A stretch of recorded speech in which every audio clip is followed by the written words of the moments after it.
Thank you so much, Catherine, for introducing me, and Parker Brothers for having us here. It's an honor to be with you guys. One of the oldest board game companies, as I believe Monopoly was invented in 1935. We are so honored to be here and have the opportunity to partner with you guys. I'm really passionate about marketing, and I want to thank Elizabeth and Yeva for bringing me on. This is the best job, and I'm really passionate about the project that we're presenting. So let's get started. So a little bit about marketing just in general. Two really important things that we want to have is a mission statement and our target markets. So our mission statement for Race to the Rescue is Family Fun Reinvented, which is something you guys understand. Monopoly was invented in 1935. People have been playing board games since then. We want to take that and twist it a little bit and bring it into a new game that nobody's seen before, but still super fun, still has the same values. The second thing that we want to talk about is target market. We have 2 millennial parents that played board games like this when they were younger with their family and want to share that with their own children. And then younger 18 to 24-year-olds who are looking for fun game night ideas to play with their friends. So just going over some numbers, marketing costs. The primary sources for marketing that we currently use and that we hope to continue to use are Facebook, Instagram, and television networks. So Instagram is our primary source. It has the highest ROI, which stands for return on investment. It has such a high ROI because both of our target markets are the most active on that platform. And so every every piece of content that we post, we pay about 20 to 25 cents for, and that's based on cost per click, reach, and impression. So cost per click, we pay when people look at our content, go to our page, and then click the link in our bio to access the physical game or look at purchasing the game. Impressions are the number of people that see it and interact with the content, and then reach is the number of people that see the content but don't necessarily interact with it. So then I just want to go over some strengths, weaknesses, opportunities, and threats that we have. Some of our strengths is that board games have been here through time and time again. We have an interesting theme and kind of an interesting concept for this game that not a lot of people have produced already. Catherine did a great job in her research and development and made our game board really visually appealing, and I matched our aesthetics on our social media platforms with that. Some of our weaknesses are that game boards are kind of old school, so our challenge has been to reintroduce that into the 21st century.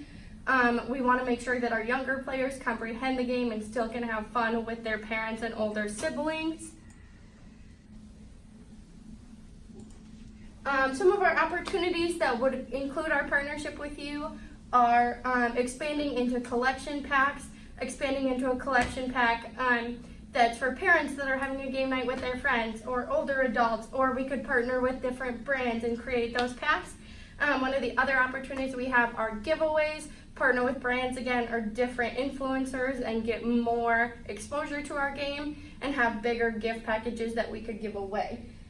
Some of our threats is that there are several board games that are still being produced and a lot of other companies that are trying to do the same thing that we are, and a possibility of a difference in supply and demand. So just a little bit about my social media campaigns before I jump into those. Like I said, the ideal platforms that we're going to be using are Instagram and Facebook. Instagram is a picture-based platform, so that's about really cool, aesthetically pleasing, eye-catching pictures, and then Facebook is about words, and so that's going to be about like game night ideas or recipes that go along with the game, or like giveaways or challenges that you can add to your game to make it more interesting. So the benefits of using social media is that it's quick engagement with our customers. We can immediately reply to their comments, repost their ideas, repost their own content. It's really, really cool, and we can really quickly engage with our new prospective customers, and they can learn a lot about us from our social media as well. So this is just an example of our Instagram page, a couple of the posts that I've created in the last couple weeks. As you can see, our engagement numbers are pretty good. We get between like 300 and 500 likes and a couple thousand comments. And then this is an example of our Facebook page. You see a challenge there, and then a recipe there, and then a link to our page in general with the same aesthetic.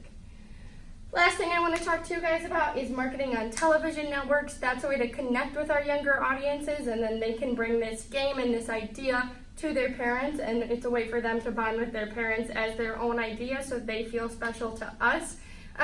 When we're marketing to these people, it depends on the network that we're marketing to. These are a couple that I chose just as an example. They all range in about the same price, between $20 and $25. I picked Nickelodeon, Cartoon Network, and Disney Channel to be the networks that we were going to represent.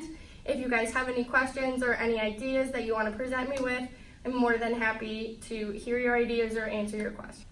Thank you. Next, we're going to have Yeva. She's the director of our sales department, and she's going to tell you guys about that.